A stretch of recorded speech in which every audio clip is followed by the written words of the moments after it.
اللہ الرحمن الرحیم۔ آج کی گفتگو میں سوال سے شروع کرنا چاہوں گا۔ سوال ہے گزشتہ سیشن کی اس عبارت پہ کہ چونکہ ہم اب قوم یہود کا تذکرہ ہم پڑھ رہے ہیں، ذکر الیہود، تو چونکہ اس کا مطالعہ ہم کر رہے ہیں تو اس میں سب سے پہلے جو گمراہیوں میں سے جس گمراہی کا ذکر حضرت شاہ ولی اللہ نے کیا ہے وہ ہے تورات میں تحریف، تبدیلی۔ اس کو سب سے پہلے انہوں نے حضرت شاہ ولی اللہ نے بیان کیا ہے، اور اس تحریف کے بیان میں حضرت شاہ ولی اللہ نے یہ کہا ہے کہ فقیر کے نزدیک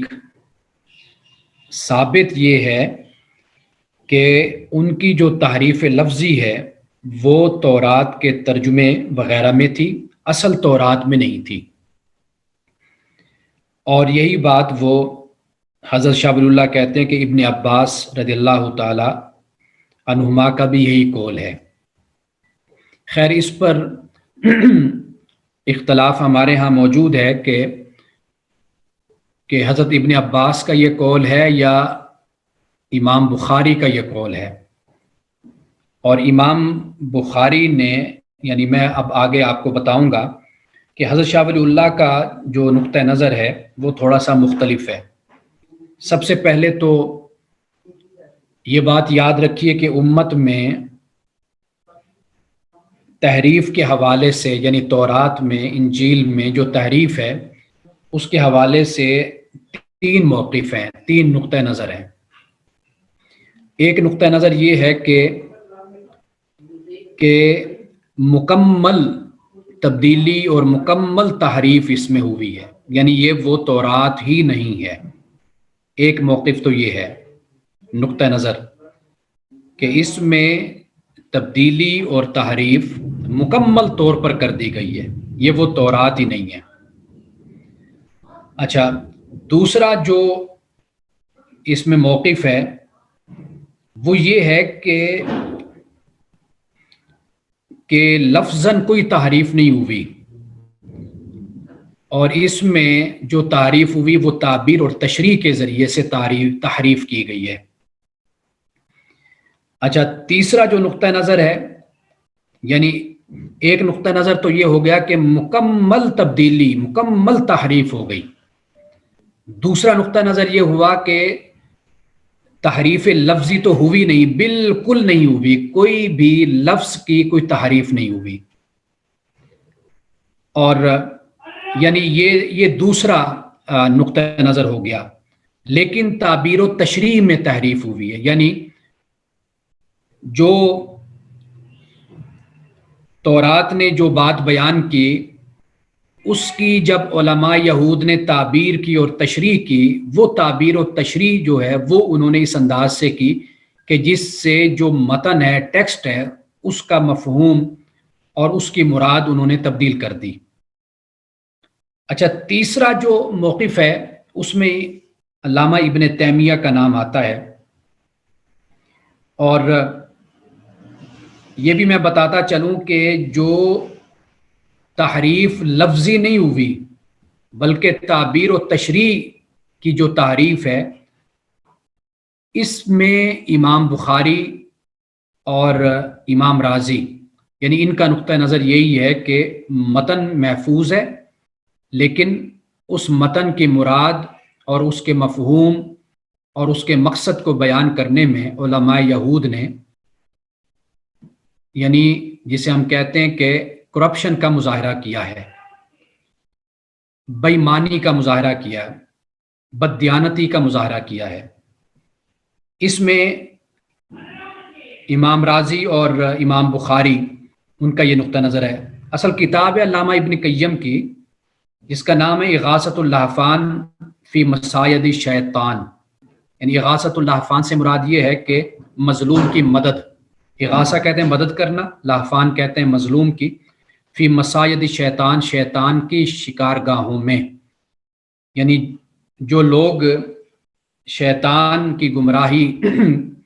کا شکار ہوئے ہیں،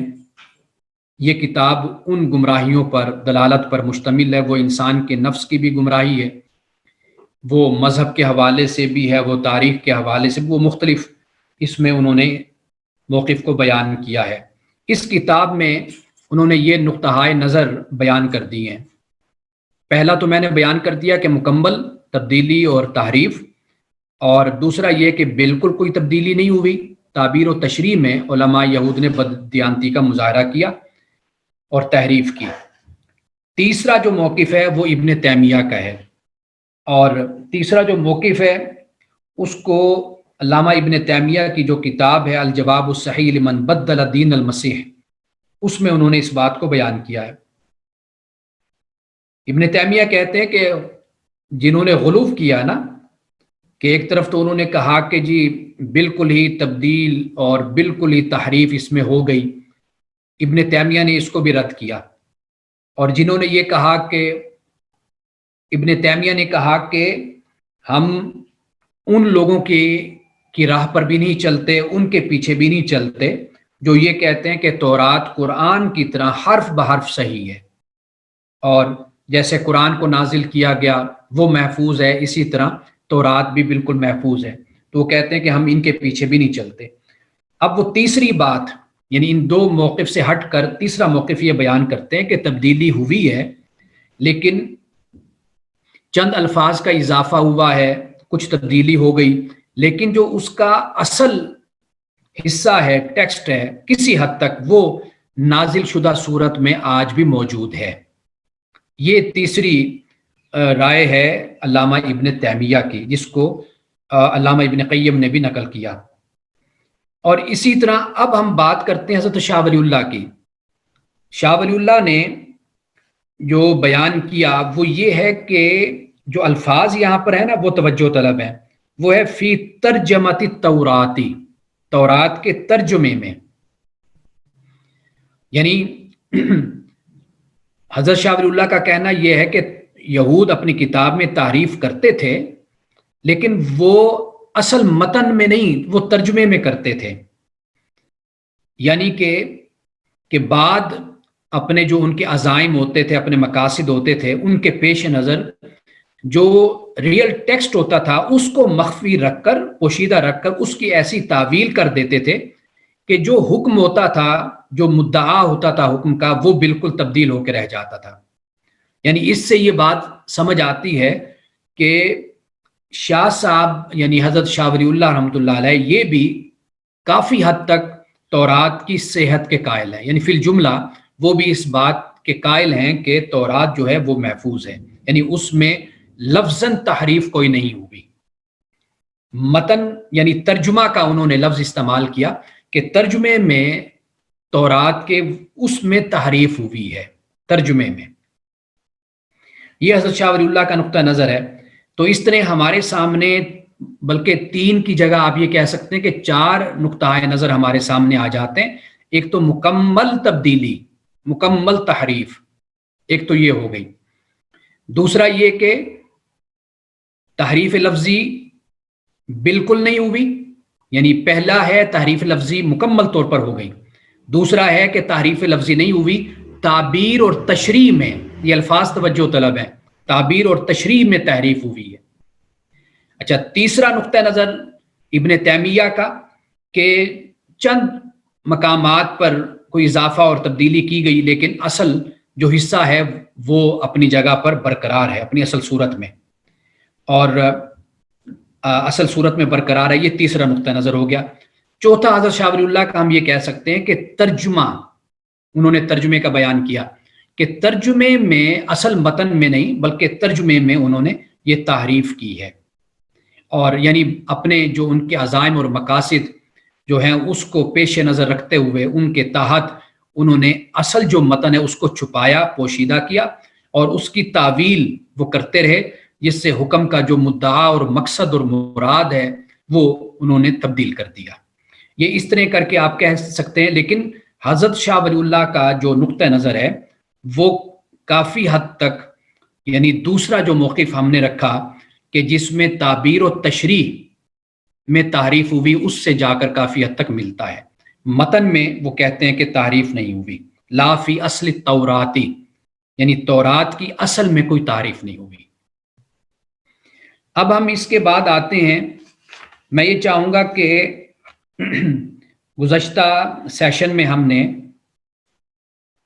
عبارت پڑھی تھی امثلۃ التحریف المعنوی، تحریف معنوی کی صورتیں، یعنی حضرت شاہ ولی اللہ اب اس کو بیان کر رہے ہیں۔ ایک جو صورت تھی وہ ہم نے گزشتہ سیشن میں ہم نے پڑھی تھی، ایک مثال، لیکن میں چاہتا ہوں کہ اسی مثال سے دوبارہ ہم شروع کر لیں، تو ایک لحاظ سے یہ ایک تکرار بھی ہو جائے گا سبق کا، اور مجھے یہ کہا گیا کہ آڈیو ہم نے سنی ہے تو آڈیو میں یہ جو مثال ہے اس کی وضاحت نہیں ہو سکی، اگر اس کو مزید آپ ایک مرتبہ بیان کرتے ہیں تو اس لیے میں اسے ایک مرتبہ دوبارہ میں اس کو بیان کر رہا ہوں۔ فمن جملۃ ذالک، ان تمام مثالوں میں سے ایک یہ بھی ہے، ان اللہ تعالی قد بین الفرق بین المتدین الفاسق والکافر الجاحد فی کل ملت، کہ بے شک اللہ تعالیٰ نے تحقیق بیان کر دیا فرق متدین فاسق کے درمیان اور کافر جاہد کے درمیان ہر ملت میں۔ یعنی حضرت شاہ ولی اللہ، میں ایک اس سے پہلے مختصر سا خلاصہ اس کا بیان کر دیتا ہوں، وہ کہنا یہ چاہتے ہیں کہ ایک ہوتا ہے متدین فاسق اور ایک ہوتا ہے کافر جاہد۔ متدین فاسق سے مراد یہ ہے کہ ایک شخص ہے کہ جو حضرت موسیٰ علیہ السلام پہ ایمان لایا آپ کی زندگی میں، آپ کی رسالت کے وقت، اور ایمان لانے کے بعد پھر اس سے گناہ بھی ہوتے رہے، فسق و فجور بھی ہوتا رہا، اور ایک وہ ہے حضرت موسیٰ علیہ السلام پر ایمان ہی نہیں لایا، کافر جاہد ہے۔ اب ہر پیغمبر کے دور میں جو متدین فاسق ہوگا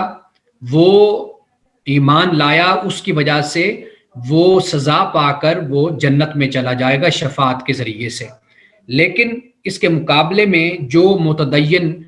جو کافر جاہد ہے، کلی انکار کرنے والا، اس پیغمبر کا نہ ماننے والا، ایمان نہ لانے والا، وہ اس کو خلود فی النار ہوگا۔ یہ اللہ سبحانہ و تعالیٰ نے یہ ایک مسئلہ بیان کر دیا قرآن مجید میں، اور ہمیں احادیث میں بھی ملتا ہے، روایات میں، لیکن جو یہاں پہ بات سمجھنے والی ہے وہ کہنا یہ چاہتے ہیں کہ اس بخشش کو اور اس مغفرت کو یہود نے، علماء یہود نے اپنے ساتھ خاص کر لیا۔ انہوں نے یہ خیال کر لیا کہ بے شک اب حضرت موسیٰ کے بعد حضرت عیسیٰ کا دور آتا ہے، اس کے بعد رسول اللہ صلی اللہ علیہ وسلم کا دور آتا ہے، تو ہم پر یہ کوئی لازم نہیں ہے کہ ہم محمد صلی اللہ علیہ وسلم پر ایمان لائیں یا حضرت مسیح علیہ السلام پر ایمان لائیں، بس اب یہ بخشش و مغفرت ہمارے ساتھ خاص ہو گئی۔ اب ہم گناہ کریں، ہم غلط کام کریں، ہم کچھ بھی کرتے رہیں، اب ہمیں کوئی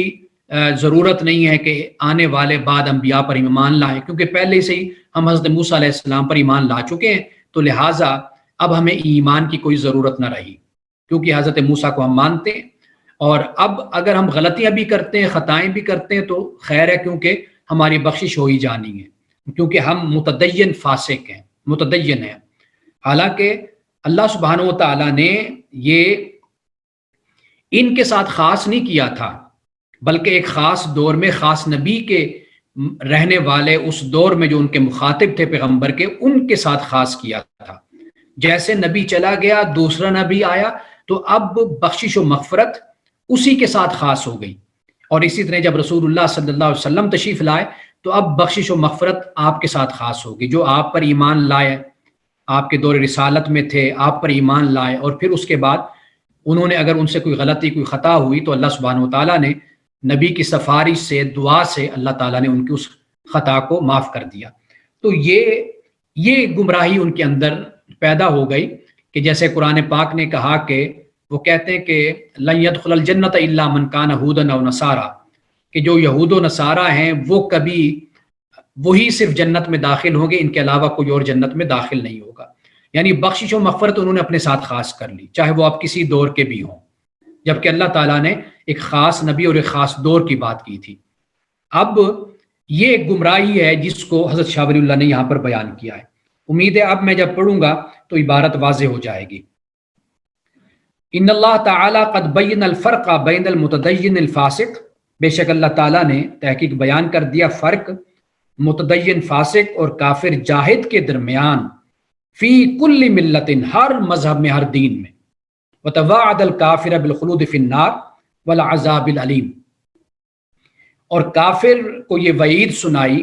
اور یہ وعدہ کیا خلود فی النار کا، ہمیشہ جہنم میں رہنے کا، والعذاب العلیم، اور دردناک عذاب کا۔ وجوز خروج الفاسق من النار، اور جائز ٹھہرایا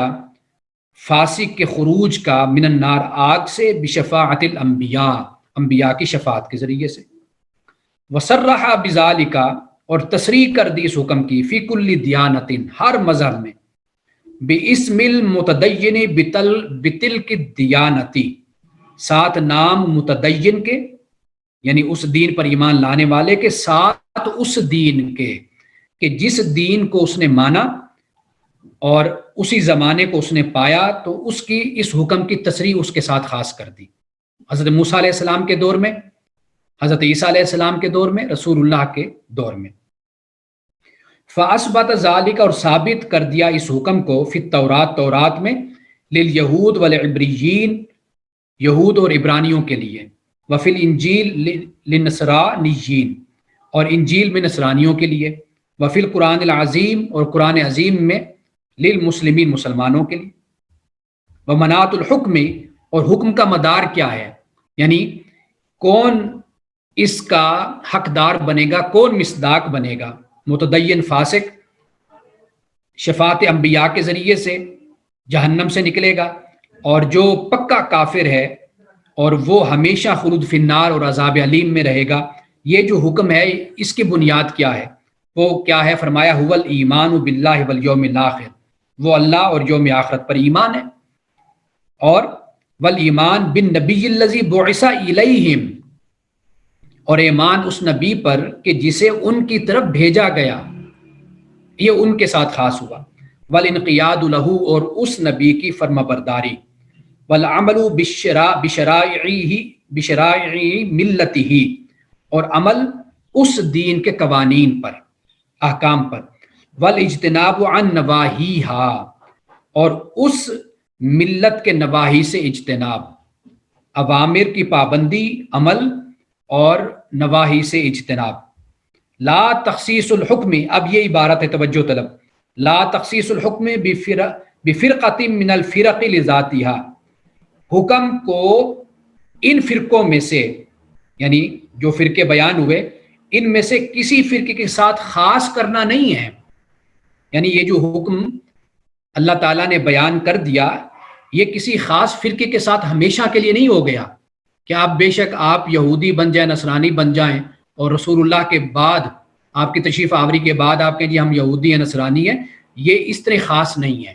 یہ خاص ہر نبی رسول کے دور کے ساتھ ہے۔ اب دیکھیے ان کی گمراہی کو بیان کرتے ہیں، فرماتے ہیں وَلَٰكِنَّ الْيَهُودَ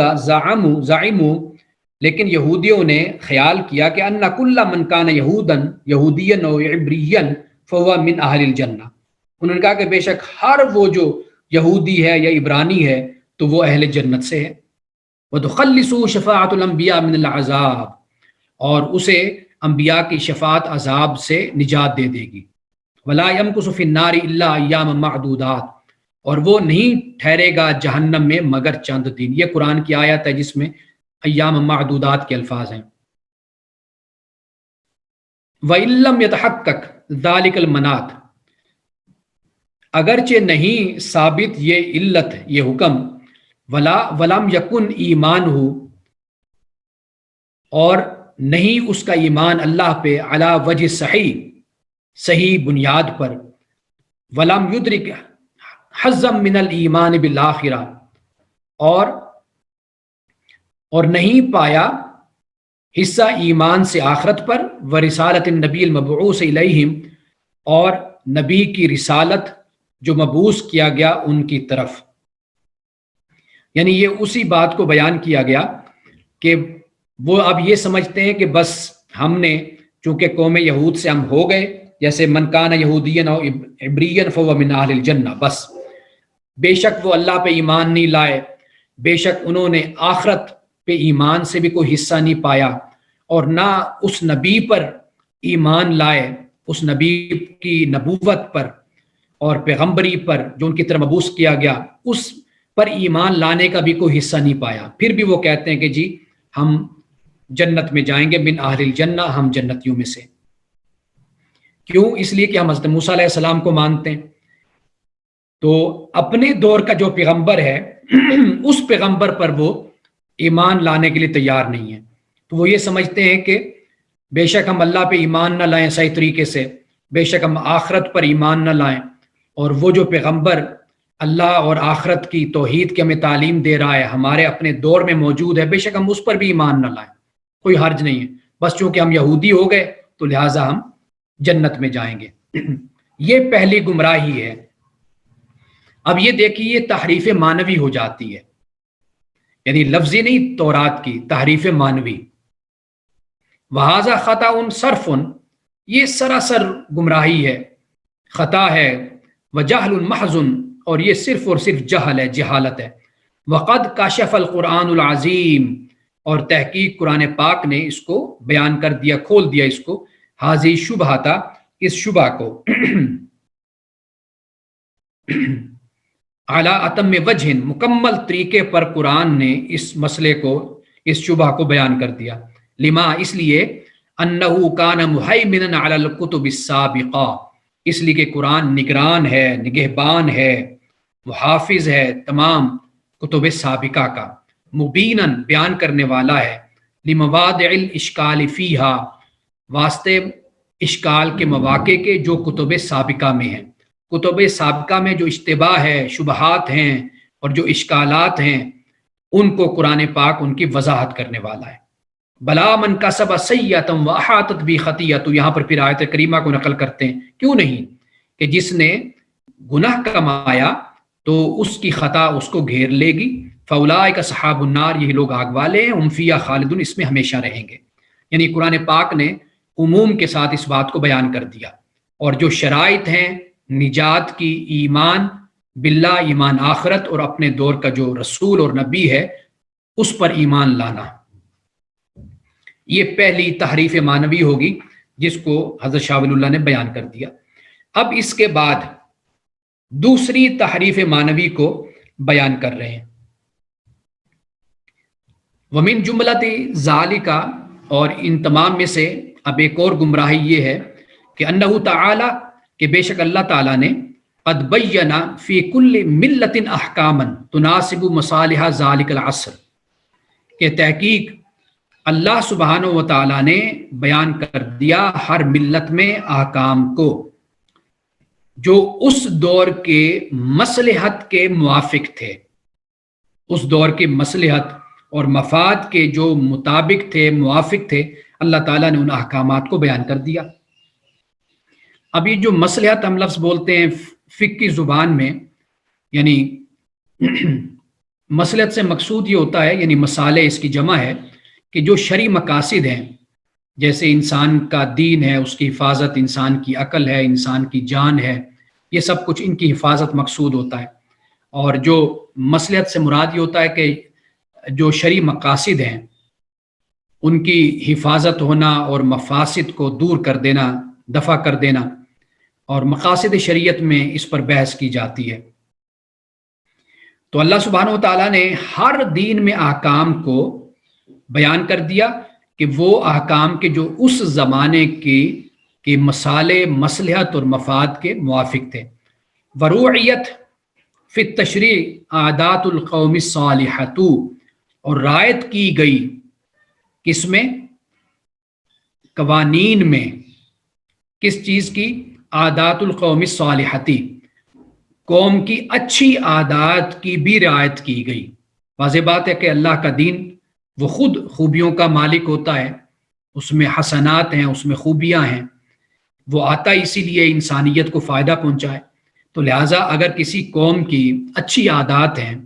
تو وہ اس کی تصدیق کرتا ہے، اس معاملے میں رعایت کرتا ہے۔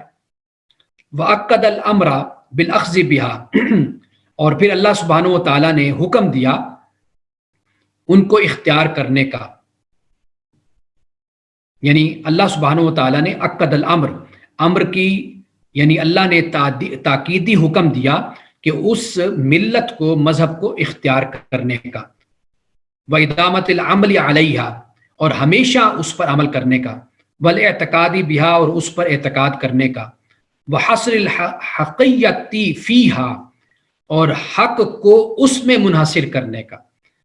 یعنی قرآن پاک نے جسے کہا یا ایھا الذین آمنوا ادخلوا فی السلم کافہ، کلی طور پر پورے اسلام میں داخل ہو جاؤ.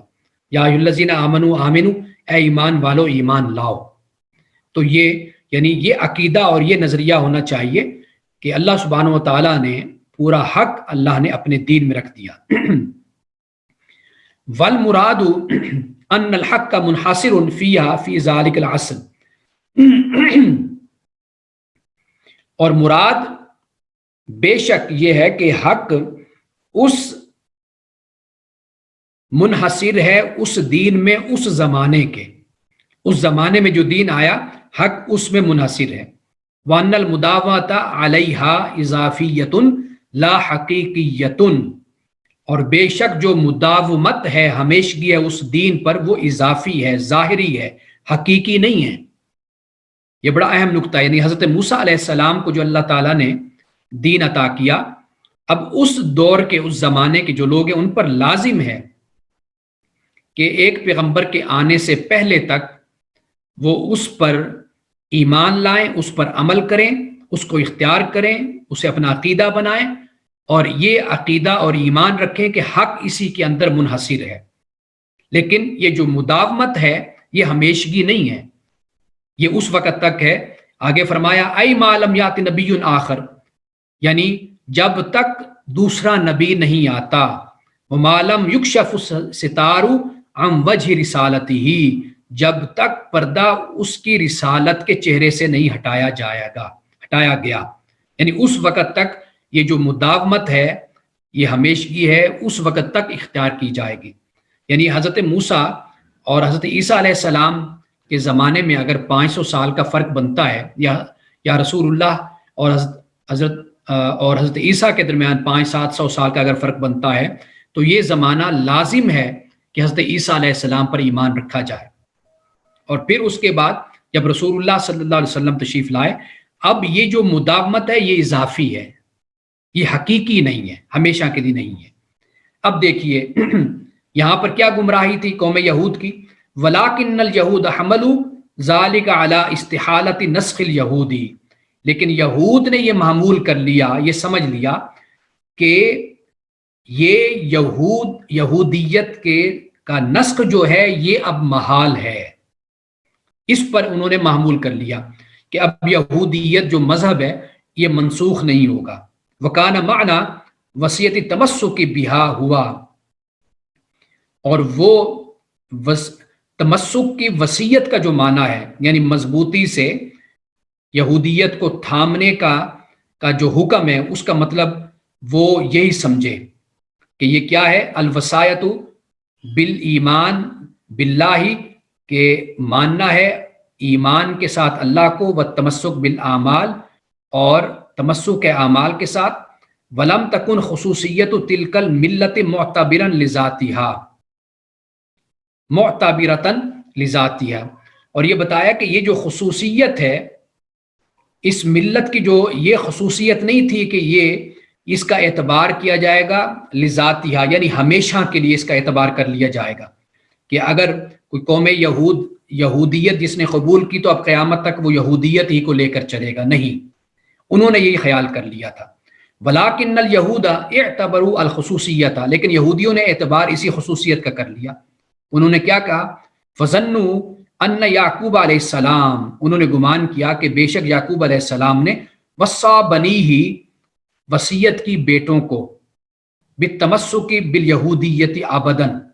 ساتھ تمسک کے، تھامنے کے، مضبوطی کے ساتھ یہودیت کو ہمیشہ کے لیے. حضرت یعقوب علیہ السلام نے اپنے بچوں کو، قرآن پاک بھی بیان کرتا ہے کہ وصیت کی تھی. اب یہودیت نے اس کا معنی یہ لے لیا کہ اب یہ جو وصیت ہے یہ پکی اب وصیت ہے، اب ہمیشہ کے لیے جو آئے گا وہ اسی کے ساتھ ہی وابستہ ہوگا.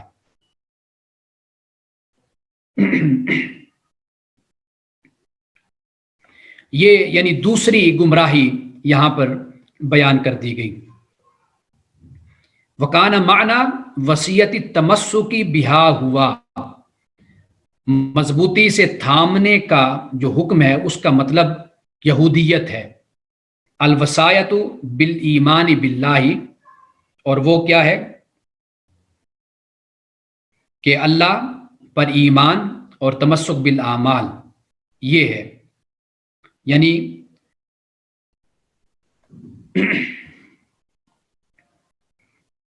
اس جو ملت یہودیت ہے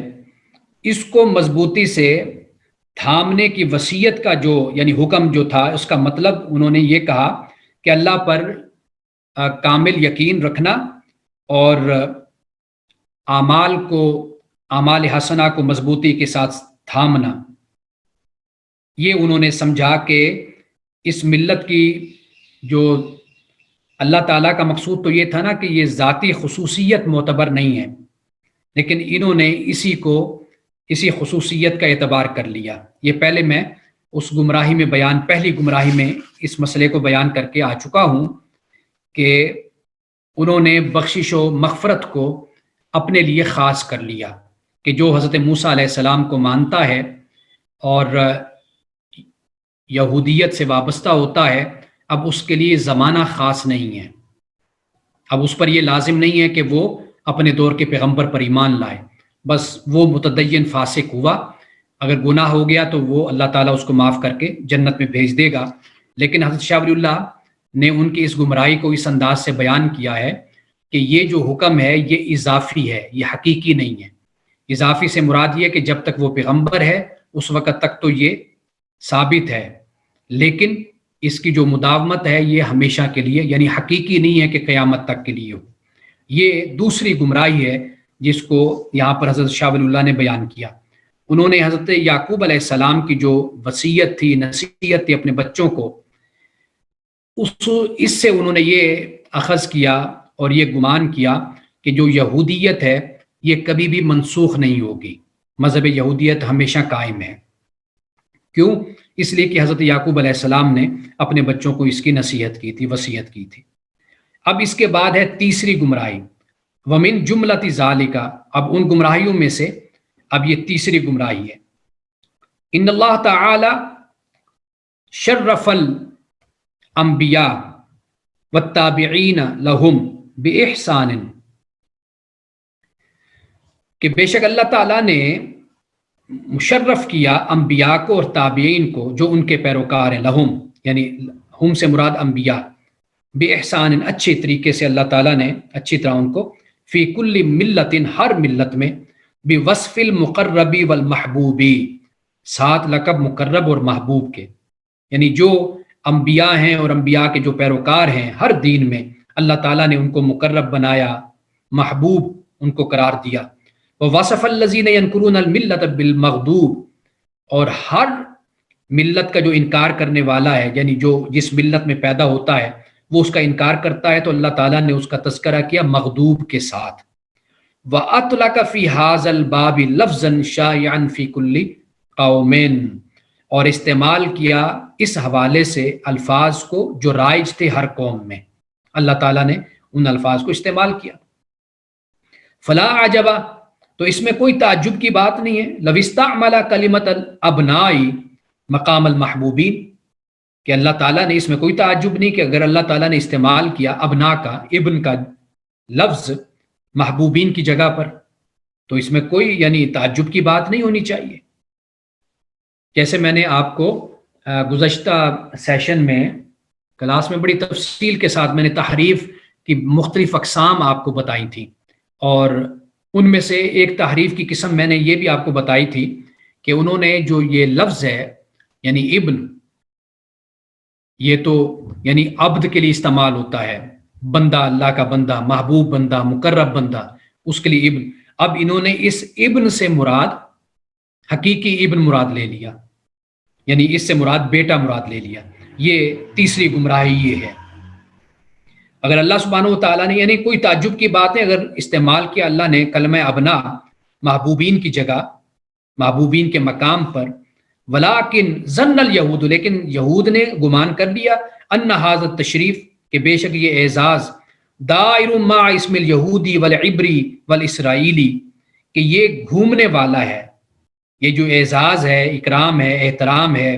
یہ مرتبہ ہے، درجہ ہے، یہ گھومتا ہے یہودی کے نام کے ساتھ اور عبرانی کے نام کے ساتھ اور اسرائیلی کے نام کے ساتھ. جیسے قرآن نے کہا نا نحن ابناء اللہ و احباؤہ، وہ کہتے ہیں کہ جی ہم اللہ کے بیٹے اور اللہ کے ہم محبوب ہیں. ولم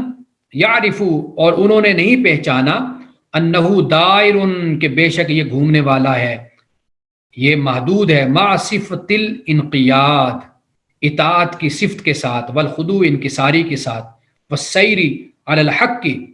اور پھیلنا اور چلنا حق پر، الذی انزلہ اللہ علی الانبیاء لا غیر، کہ جو اللہ تعالیٰ نے اسے انبیاء پر نازل کیا، غیر پر نہیں، اس کے علاوہ اور کچھ نہیں. یہ ہے اصل میں اللہ تعالیٰ ان کو اپنا محبوب قرار دیتا ہے. اب انہوں نے ابنا سے مراد یعنی اللہ کا محبوب بندہ مراد لیا، لیکن یہ گمراہی کہ انہوں نے خاص کر لیا اس چیز کو، کس کے ساتھ؟ یہودی، عبری اور اسرائیلی کے ساتھ اس کو خاص کر لیا. بے شک اس میں انقیاد نہ ہو، اطاعت نہ ہو، انکساری نہ ہو، اور وہ جو انبیاء نے، اللہ تعالیٰ نے جو نبیوں پر نازل کیا، وہ بے شک اس پر ایمان نہ ہو، اس کے مطابق زندگی نہ ہو، کچھ بھی نہ ہو، لیکن پھر بھی وہ کہتے ہیں کہ جی ہم اللہ تعالیٰ کے ابنا ہیں، اللہ تعالیٰ کے محبوب بندے ہیں، اللہ کے ہم مقرب ہیں. جبکہ اللہ تعالیٰ نے یہ شرف کن کو عطا کیا؟ انبیاء والتابعین لہم، جو ان کی اتباع کرنے والے. لیکن جو انکار کرتے ہیں دین کا، ان کو مغضوب اللہ تعالیٰ نے کہا ہے. وقد ارتکز فی خواترہم کثیر من التاویل الفاسدۃ من ھذا القبیل، اور تحقیق جم گئے ان کے دلوں میں بہت سی تعویلات فاسدہ اسی طرح کی، اسی قبیل کی اسی طرح کی بہت سی تعویلات فاسدہ ان کے دلوں میں جم گئی، راسخ ہو گئی. متلقوہا وتوارثوہا عن آبائہم واجدادہم، اور انہوں نے سیکھا انہی تعویلات کو اپنے آبا سے، اپنے اجداد سے، اور وراثت میں پایا ان تعویلات کو اپنے اجداد اور اپنے آبا سے. فداحظ القرآن الکریم ھذی شبہات علی اتم وجہ، تو قرآن پاک نے اس کی تردید کر دی، رد کر دی ان شبہات کی، علی اتم وجہ، مکمل طریقے سے اللہ تعالیٰ نے ان کی تردید کر دی. یہ تیسری گمراہی ہو گئی. یہ جو ابنا کا یہاں پہ حوالہ دیا نا، یعنی ایک تو وہ میں نے آپ کو بتایا کہ جس طرح ابن کا مطلب انہوں نے حضرت عیسیٰ علیہ السلام کو اللہ کا بیٹا بنا دیا، ایک یہ ہے. ایک یہ میں نے آپ کو بتایا تھا کہ اسی طرح مروہ ہے، صفا و مروہ، اس کو مورہ کر دیا انہوں نے، یہ بھی ایک تحریف کی صورت بن گئی. ایک تحریف کی صورت یہ بھی میں نے بتائی جو سب سے اہم ہے، وہ یہ ہے کہ متکلم اور قائل، بات کہنے والا جو بات کہہ رہا ہے اس کی منشا کے خلاف ہی اس کی تعبیر و تشریح کر دینا، اس کے مطلب کو بیان کر دینا اپنی طرف سے، یہ بھی ایک تحریف کی صورت ہے. تحریف کی ایک صورت یہ بھی ہے کہ سوالات اتنے کرنے کہ جو اصل بات ہے وہ ویسے ہی چھپ جائے اور آسان بات بھی مشکل ہو جائے، تو یہ بھی ایک تحریف کی صورت ہے. اس کے لیے سب سے بڑی مثال وہ گائے کی مثال ہے سورۃ البقرہ میں. اب اس کے بعد آ جائیے جی بیان کتمان الآیاتی، اللہ کی آیات جو ہیں ان کو چھپانے کا بیان.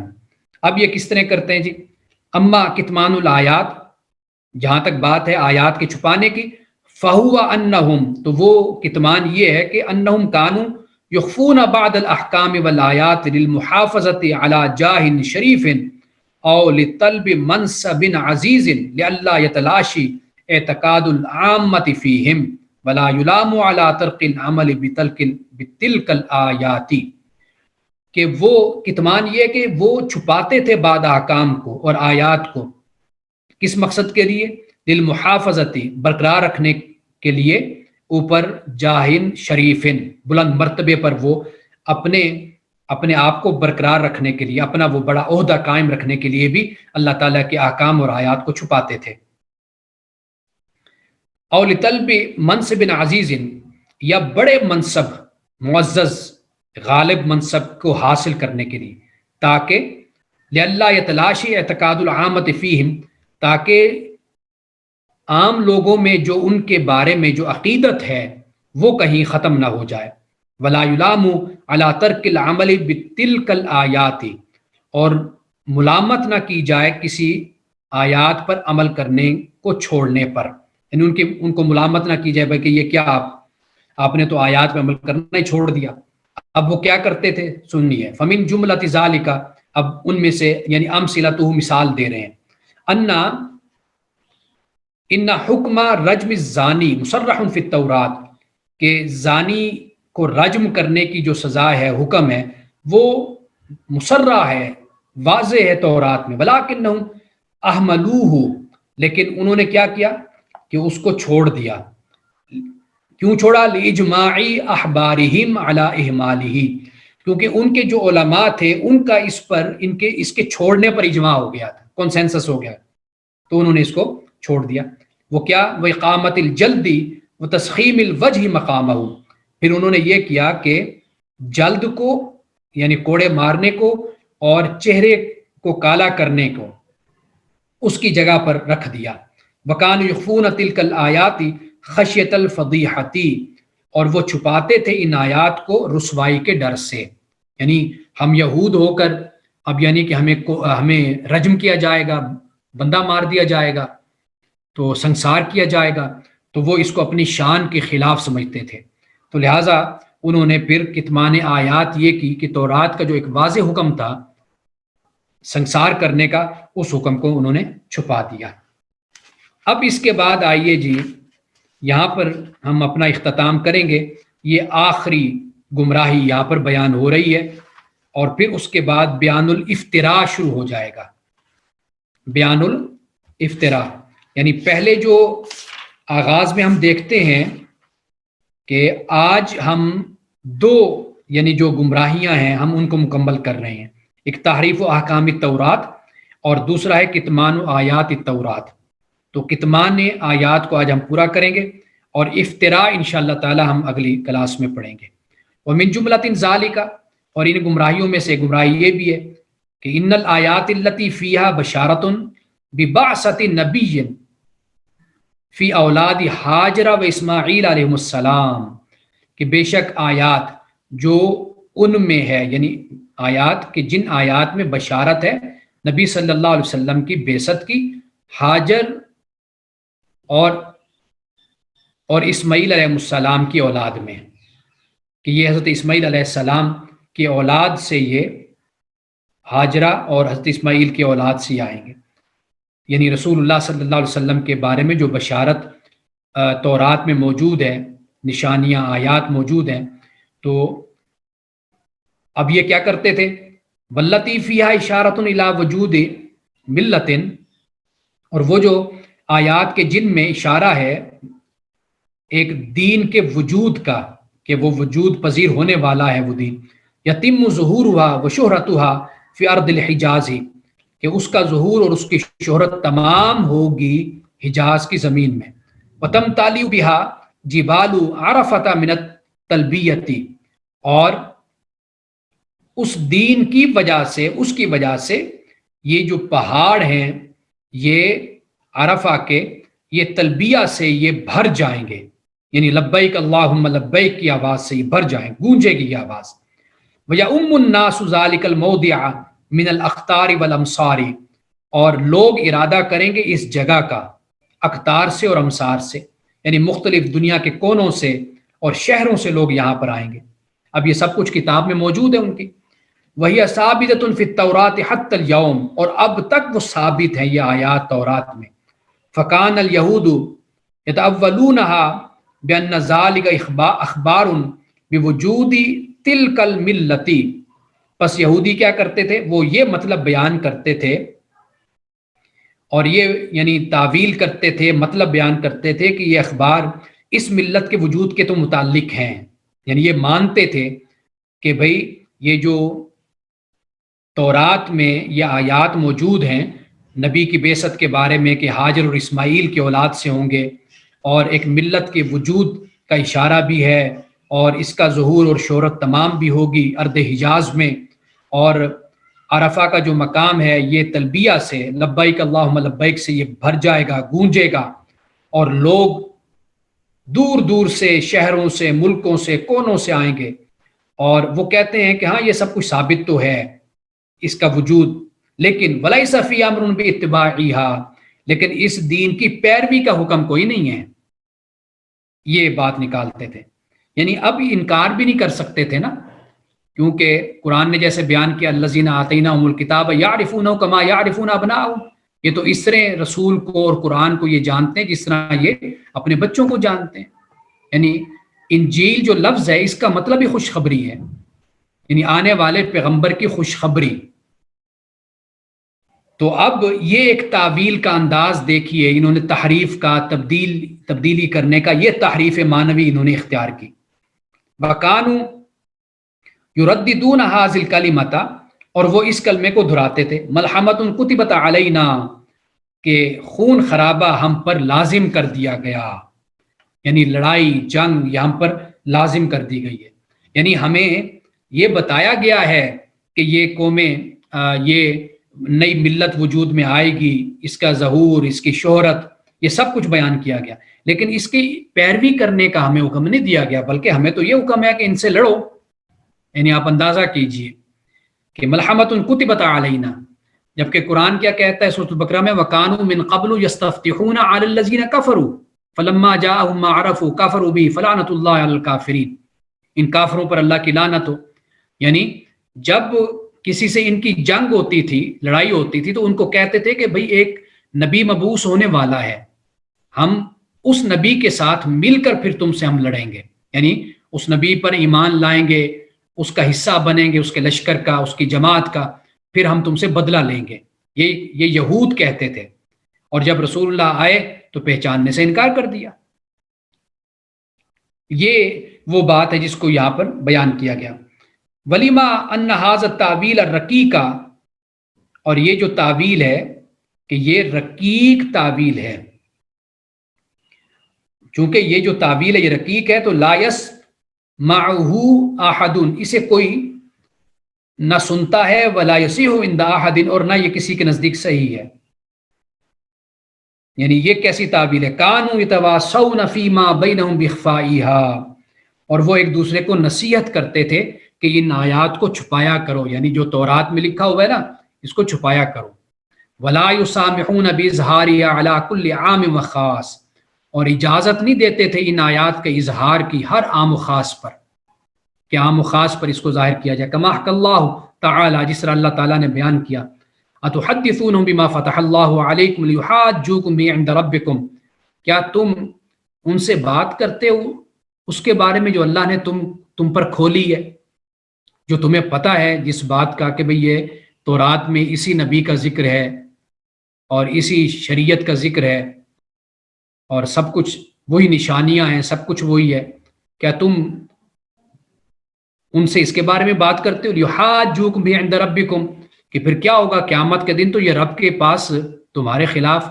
یہ تم سے حجت بازی کریں گے، بحث کریں گے. بھائی تم نے خود ہی تو ہمیں بتایا تھا کہ بھئی دنیا میں تمہیں سارا پتہ تھا کہ بھئی یہی نبی ہے جس کی بشارت دی گئی تورات میں، جس کے بارے میں بتایا گیا. تو آپ اندازہ کیجئے کہ یعنی یہ بھی کتنی بے وقوفی کی بات ہے کہ یہ تو کہہ رہے ہیں کہ اللہ سبحانہ و تعالیٰ کے نزدیک حجت بازی کریں گے، لیکن ان کو کیا اس بات کا پتہ نہیں کہ اللہ تو سن رہا ہے. لقد سمع اللہ قول الذین کفروا قالوا ان اللہ فقیر ونحن اغنیاء، کہ اللہ تعالیٰ نے سن لی وہ بات، قول اس کا کہ جس نے کہا کہ بے شک اللہ تعالیٰ فقیر ہے اور ہم غنی ہیں، ہم امیر ہیں. اس لیے کہ اللہ تعالیٰ کہتا ہے بھئی دو مجھے قرض دو، قرض حسنہ دو، تو گویا کہ ہم امیر ہیں اور خدا نعوذ باللہ غریب ہے، فقیر ہے وہ. تو یعنی قرآن یہ بھی بتا رہا ہے نا، یعنی ان کا جو مکالمہ ہے، جو ان کی گفتگو ہے، قرآن اس کو بیان کر رہا ہے. اللہ تعالیٰ تو ہر بات کو جانتا ہے، یعلم ما تسرون وما تعلنون، جو تم چھپاتے ہو، جو تم ظاہر کرتے ہو، اللہ جانتا ہے. لیکن اندازہ کیجئے کہ اپنے لوگوں سے یہ بات کر رہے ہیں کہ آپ یہ باتیں کیوں بیان کرتے ہو ان مسلمانوں سے، کل قیامت کے دن یہ اللہ کی بارگاہ میں ہم سے بحث مباحثہ کریں گے، ہمیں جھوٹا کریں گے وہاں پر. تو جب کہ یہ بات زمین پر کہہ رہے ہیں اور اللہ سبحانہ و تعالیٰ ان کی اس گفتگو کو بھی سن رہا ہے. اس حجت سے پہلے تو اللہ ان سے پوچھے گا کہ بھئی تم تو جانتے تھے سارا کچھ، پھر تم نہیں ایمان لائے، کیونکہ وہ علیم خبیر ہے۔ ما اجہلہم، اب یہ الفاظ اسی لیے حضرت شاہ ولی اللہ نے کہا کہ بھئی یہ کس قدر جاہل لوگ تھے یہ۔ حل یمکن ان تحمل منت اللہ تعالی علی ہاجر و اسماعیل، کہ یہ ممکن ہے کہ اللہ تعالیٰ کا احسان کو معمول کیا جائے ہاجرہ اور اسماعیل پر، یعنی اس بات کو مانا جائے کہ اللہ تعالیٰ نے ہاجرہ اور اسماعیل پر، ان دونوں پر اللہ تعالیٰ نے احسان کیا، اور بحاظ المبالغت، اتنے زور شور کے ساتھ، و ذکر و حاضر امت بحاظ الفضیلتی، اور اس امت کا ذکر ہو اتنی فضیلت کے ساتھ، علی الاخبار بوجود تلک ملتی، اور یہ خبر بھی دی جائے کہ بھئی اس ملت کا وجود ہونے والا ہے یا وجود اس کا ہے، یعنی یہ سب کچھ اس پر خبریں بھی موجود ہوں، اور بڑے مبالغہ کے ساتھ اور بڑی فضیلت کے ساتھ امت کا بھی بیان ہو، اور اللہ تعالیٰ کے اس احسان کا بھی ذکر ہو، لیکن ولا یکون فی حث و تحریض علی اتباع ھذا الدین، اور نہ ہو اس میں اکسانا اور ابھارنا اس دین کی پیروی پر۔ وہ کہتے ہیں یہ کتنی جاہلانہ بات ہے، یعنی ایک طرف اللہ تعالیٰ دین کا ذکر کر رہا ہے، ملت کا بیان کر رہا ہے، شریعت کا بیان کر رہا ہے، یہ بتا رہا ہے کہ حضرت ہاجرہ اور اسماعیل پر اللہ تعالیٰ نے یہ احسان کیا، اور امت کی اس فضیلت کو بیان کر رہا ہے اور اس ملت کے وجود کا بیان کر رہا ہے۔ تو یہ کیسی عجیب سی بات ہے کہ ملت کا، دین کا وجود بھی ہو، تمام احسانات کو اللہ تعالیٰ بیان بھی کرے، تو کیا یہ سب باتیں اس لیے نہیں بیان ہوتی کہ بھئی آپ نے اس کی پیروی کرنی ہے؟ یہ سب کچھ بیان کیا جاتا ہے تحریض کے لیے، حث کے لیے، یعنی جسے ہم ترغیب کہتے ہیں، ترغیب کے لیے، دعوت کے لیے اور تلقین کے لیے سارا مقصد ہوتا ہے۔ یہ صرف اس لیے تو نہیں ہوتا کہ بس دین کی فضیلت اللہ نے بیان کر دی اور بس اس کے بعد مرضی ابھی عمل کرو یا نہ کرو، کوئی تم پابند نہیں ہو اس حکم کے، اس دین کے، اس شریعت کے۔ تو وہ کہتے ہیں ما جہلہم، کتنے یہ جاہل لوگ تھے۔ ولا یکون فی حث و تحرید علی اتباع ھذا الدین، کہ یہ سارا کچھ بیان کیا جائے زور و شور کے ساتھ، تاکید کے ساتھ، اصرار کے ساتھ، اور پھر اس کے بعد اور اس میں کوئی اکسانا، ابھارنا، ترغیب، تلقین کچھ بھی نہ ہو دین کی پیروی کے حوالے سے۔ سبحانک ھذا افک عظیم، یہ قرآن پاک سورۃ النور میں ہے نا، اس کو یہاں پر بیان کر دیا کہ تیری ذات پاک ہے کہ یہ تو بہت بڑا جھوٹ ہے، یہ بہت بڑے تہمت ہے یہ۔ یہاں تک آج ہم